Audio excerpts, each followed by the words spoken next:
O magandang araw sa inyo mga ka-idol. Tamang-tama, napadaan uli ako dito sa Isuzu Commonwealth. Naalala nyo ba yung dati kong video na kung saan ay i-feature ko po ang Isuzu D-Max? At nabasa ko sa mga comments na ang sabi nila, ay, outdated na ang pickup na yan. Pangit na. Masyadong low-tech. Mahina pa ang power. Tamang-tama, andito ako ngayon. May bagong spec up ng D-Max. Tara, tignan natin. Ipakita natin kung totoo bang pangit ito mga idol. Nandito ang aking ahente na si Mark Anthony Hoya. Anyway mga ka-idol kung sakaling pabili po kayo ng bagong Isuzu, any Isuzu vehicles, punta lang po kayo dito sa Isuzu Commonwealth at hanapin nyo po ang aking ahente dito. Kaya si Sir Mark Anthony Hoya. Ayan. Sir Mark, naalala mo ba yung ginawa nating content dati tungkol sa Isuzu D-Max? Oo. Actually, 1 year na yung nakalipas eh. Marami na nga nagtatanong kung ano yung mga upgrades na ngayon sa Isuzu D-Max. Well, actually, since na napadaan din naman ako dito is nais kong sabihin sa'yo na ang daming nag-comment sa video ngayon na ang sabi ng iba, I don't know kung follower ko ba sila or maybe siguro fanatic sila ng ibang brand, na pangit na daw ang D-Max, masyado na daw outdated ang design, low-tech daw, compared sa mga bagong pick-up po ngayon na sobrang gwapo daw, high-tech daw, tsaka malakas daw ang power. So ikaw idol, ano ba ang assessment mo dun sa mga nagsasabi niyan? Totoo ba yun? Ito mga brothers, dito natin mapapatunayan yung mga upgrades na in-incorporate ngayon ni Isuzu Philippines. So, tatalakayin natin ngayon yung mga dinagdag dito sa Isuzu D-Max sa 2024 Isuzu D-Max LSA Plus variant. O idol, kung sakaling pabili po kayo ng bagong pick-up, I'm sure isa po sa mga buying list po ninyo ay ang D-Max. At kung hindi pa ho kayo nakabisita sa mga Isuzu dealership at kung malapit din naman po kayo dito, try nyo naman bumisita dito sa ating kaibigan. Libre naman ang test drive at pwede rin po kayong magpa-quote sa kanila. May mga promo po sila ngayon. Ano bang promo nito, idol? Idol, ang promo discount for the Isuzu D-Max LSA Plus variant is may promo discount na less 50,000. Tapos sa bank financing, meron kaming for as low as 250,000 down. Ang monthly niya sa 5 years is nasa 31,197 sa 5 years to pay. Libre na po dito yung chattel mortgage fee. Libre na po dito yung comprehensive insurance. Libre na po dito yung 3 years LTO registration. Tapos mga standard freebies po yung tint, matting, seat cover, early warning device. At saka bibigyan ko po kayo ng libreng Isuzu umbrella and Isuzu limited keychain. Again, ito ay middle variant ng D-Max. Yes, idol. Middle variant lang siya ng Isuzu D-Max. So ano ba yung pinakamadaling matandaan ng mga customer na ito ay middle variant or top of the line? Okay. Sa harap. Ano bang una nila ma-identify na ito pala ay middle variant, ito pala ay top of the line? Okay, madi-differentiate nyo yung middle variant sa top of the line sa pamamagitan lang ng headlights. Headlight. Ang headlights ng top of the line is naka-angel eyes, LED with projector type headlights. Ito kasi multi-reflector headlamps with standard daytime running lights, fog light, and standard na hazard and warning lights. Yun. Then sa likod naman, meron kayong makikita na badge na kung top of the line, LSE variant. Yun lang. Okay. And the 4x4 sticker. Yun lang. Dun nila malalaman kung top of the line na 4x4 or mid variant na 4x2. Yun lang mga idol. So idol, dahil since sinabi po ng ating mga viewers dati na pangit daw ang D-Max, so ikutan ko muna para naman makapag-ano po kayo, isip-isip po kayo na hindi naman pala eh. Kaya nga Ayan, chismis lang yun eh. Oo, ayan. O, tignan nyo maigi mga idol, oh. O, yung harapan.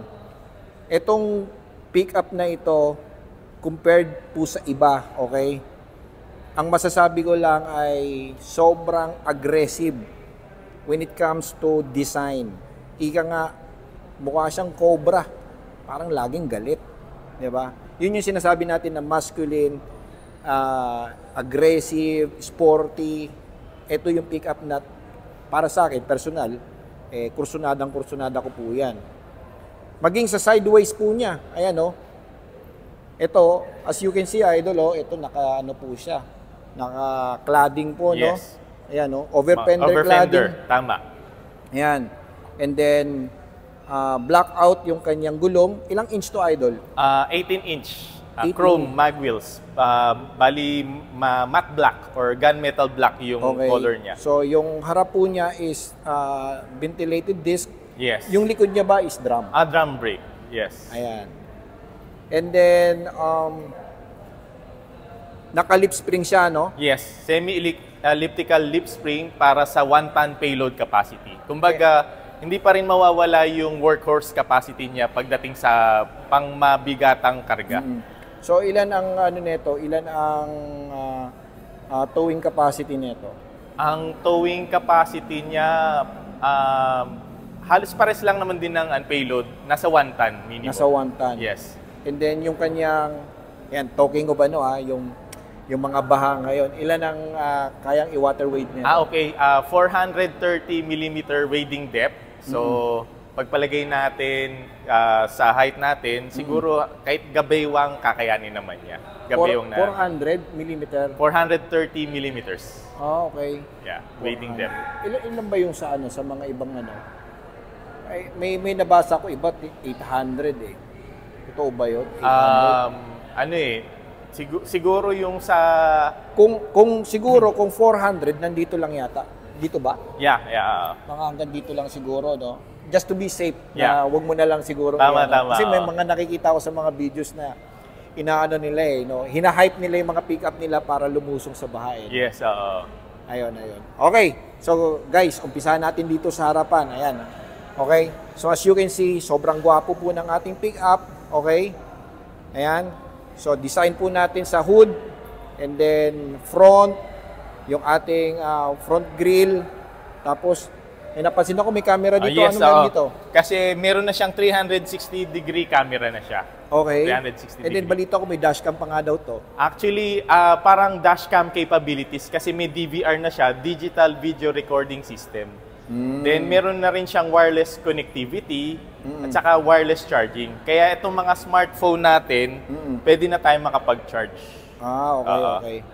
So, ayan. So, next, dito tayo sa bandang gilid. Ayan. Ang nagustuhan ko rin dito is yung kanyang yung Roof rail. Roof rail. Yeah. So, hindi siya masyadong loud. Yeah. Nakatago, no? So, aerodynamic. Yes, And then, aerodynamic. Meron siyang malaking side mirror with integrated side turn signal lamp. Yes. And then, ito, separate yung cooler dun sa body niya. And then, napakaganda ng design ng kanyang stepboard. Tapos, ayun, standard na rin yung kanyang mga mudguards. Yes. Ito ba ay lip spring? Yes, brother. Semi-elliptical lip spring sa rear. So, andun pa rin yung workhorse capability niya na 1-ton payload capacity. Tapos, meron na rin siyang ganito, no? Yes. Ano tawag niyo rito? Side rail. Side rail. Yes. Okay. Kasama na rin yung bed liner. Okay. Yes.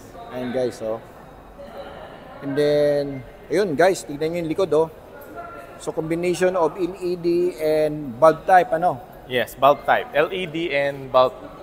Reverse backing camera and reverse fog lights. Meron rin siya. Okay. Then, ito yung importante, no? Mayroon siyang lock dito para sa kanyang tawag nito, lift gate. Yes. Lift gate ba o tailgate? Tailgate lang. Tailgate, sorry. Yeah. Ayan. So, tingnan niya natin kung magaan ba. Tama lang. Oo. Okay, tama lang din naman. And then, meron siyang reverse sensor, reverse camera. Ayun. And then, meron siyang third brake light. LED na rin ba yun? Yes, LED na yung third brake light. Okay. So, tara, tignan natin ngayon yung interior. Ilan nga pala ang ano nito, fuel tank capacity? 75 liters idle. Okay. Ilan ang ano nito? Ilan ang kaya nitong i-consume on city driving? Siguro, rough estimate pag city driving, it can run up to 9 to 10 kilometers to a liter. Tapos kung siguro mga highway na, yung mga long driving, siguro kaya naman siya mag 12 to 14 kilometers to a liter. Okay. Ilan nga pala ang horsepower nito? Ang horsepower nito is 190 PS. Malakas yun Yes. Yung torque niya? Ang torque niya nasa around 300 Newton meters over 1,500 up to 2,000 RPM. Guys, disclaimer lang baka di kami masyadong tugma doon sa figures pero alam nyo naman, may manual naman tayo sa internet. Check nyo na lang mga Lodi. Ayan So, pakita ko lang po sa inyo yung kanyang interior, no? Starting here sa ating door panel. It's a combination of premium plastic with accent po tayo, dark gray. And ito po is fabric na may parang siyang slight cushioning, no? Yes. And then door locks natin. Ito lang po yung auto, yung ating driver side. And then meron tayong power retract. And then ito yung para sa ating power adjust. Okay. And ito yung isa sa pinaka gustong-gusto ko po sa pickup na ito is yung kanyang dashboard na which is hindi po masyadong malalim. Yeah. Kumbaga, madali po siyang linisin. At isa po sa pinaka gusto ko dito is itong dalawang to. No? Itong kanyang hazard na madali mong mahanap. Unlike dun sa iba, naka-incorporate na po dito. Kaya sometimes, pag mag-hazard po kayo, hahanapin mo pa dito. No? And kung maglalagay po kayo ng inyong mga, let's say, yung mga snack bar or cellphone or anything na gusto mong ilagay, eto, press mo lang to. Ayan, bubukas na. Bubukas na. So, ito po yung signature ng ating D-Max na wala po sa ibang pickup. Okay? At isa po yan sa gustong-gusto ko sa pickup na ito, mga Lodi. Okay? Next is yung kanyang steering wheel. Naka-leather wrap na yung in-upgrade niya kasi yung last time hindi pa siya naka-leather wrap Ang nagandahan ko rin po sa steering wheel na ito dahil sporty, no? And parang may halong pagka yung parang something may pagka-truck look, no? Truck look na parang SUV or pickup. Basta ganun, idol. Iba talaga yung distinction ko sa Isuzu Ayan tingnan nyo maiging mga Lodi. So may mga controls na rin siya dito. Like sa infotainment po ninyo, pati sa volume, volume and yung pagsagot ng tawag, mga voice command calls. Okay, ayan. At hindi lang yun, idol meron pa siyang lagayan dito ng yung mga cup holders, dual cup holders ayan, na nakatutok sa aircon vent para mas mabilis mapalamig yung mga beverages nyo. Tapos yung kanyang analog, tignan nyo, sporty with yung nasa gitna niya, yung digital. Digital, yes. Yung analog, yung mga speed and RPM, pero digital na yung information for the trip computer, yung information for the fuel consumption, and yung mga next maintenance na mga information. And then, infotainment, ito yung bago ngayon yung niya ngayon, in-improve niya. Ilang inch kaya to? 10.5 touchscreen monitor. May capabilities na siya ng 360-degree camera with digital video recording system. So parang nagsisilbi na rin siyang dashcam. So hindi niyo na kailangan bumili pa ng another device. Hindi na ako manlilibre ng dashcam. Yes. Huwag na kayong umasa. Ayan, okay, nandito yung mga toggle ng ating ng ating hood, ng ating gas lead, okay. Leveling ng ating ilaw. Dito pa rin yung switch para sa ating ilaw, sa ating wiper, intermittent yung wiper natin. And ito yung ating shifter, ayan. Yes. So, sabi nga ni Sir Mark kanina na wireless charging na siya. Ayan, mga so pagka naka-start siya, ilalapag mo lang yung smartphone mo. So kung may wireless charging capability yung smartphone mo, magcha-charge na siya. At napakaganda ng kanyang steering sorry, yung pala. Transmission. Transmission Stick shift. Pasang may pagka-manual look pero ang ganda talaga Yes. And then may napansin ako dito, meron siya tinatawag na hill descent, no? So meron din tong hill descent. Hindi pa rin tinanggal 'yun kasi naka-incorporate pa rin dito sa mid variant, hill descent kasi automatic transmission to. Ang function kasi ng hill descent, dahil nga wala siyang engine brake, so pagka naka-engage yung hill descent, naka-drive siya, kahit alalay ka na lang sa gas. Kasi pag binitawan mo na yun, kusa na siya mag-engine drag. So yun ang kagandahan doon. Oh, tsaka kung meron siyang hill descent, meron din siyang Hill hold. start. Oh. Yes, hill start assist. Yes. Ayun. Oh, Mga hindi ilang siya seconds basta ba yun? alam ko seconds? 3 second 3 delay. seconds, okay. Pagka-start, hindi siya basta-basta atras. Oh, guys, yung iba sa inyo ay talagang fanatic sa leather seats, di ba? So, ayan. So, as you can see, napakagwapo po ng ating upuan. Ayan. Oo. Emphasize natin ang tawag dyan sa design na yan is digital texture pattern. So, pag sinabing digital, so parang computer na yung gumawa ng cut niyan, nung design niyan, yung pagkakaburda. So, perfect ang pagkakagawa. At yung mga malalapad ang kaha, yung mga medyo, alam mo Chubby. na, chubby, ano? Chubby. Ayan guys, ito napakaganda, no? Yes, oo. Ayan, feeling ko naman, kapag nag-long drive ka, ay hindi ito magkukos sa inyo ng fatigue, sa fatigue, back no? pain. Yes, Back pain, oo, ayan oo. guys. Nagsisilbi siyang lumbar support sa mahabang biyahe. Okay. Yung ceiling natin, still ganun pa rin naman. Ano siya, yung parang light gray ang kulay niya, and then may mga door grab handle doon. Handles, yes. And then ito rin, ayan, isa din po yan sa gusto ko, no? Grab handles. Sa likod, meron rin siya. Ayan. Ayan. Passenger grab handles. So ayan guys, yan ang nagustuhan ko po sa D-Max, no? Ayan, pag-akyat mo, meron ka nito, meron ka pa rito. Tapos meron ka pang air vents doon. Pati yung charging socket meron rin siya. Meron din. Charging socket. Oo. Tapos meron kang lagayan dito ng shopping bag mo. O kaya yung hanger. So ito naman, na-fold naman to. Yes, actually ang gamit kasi nito is added compartment. So pagkaangat natin to, teka na medyo matigas lang. Virgin pa. Kaya nga Oo.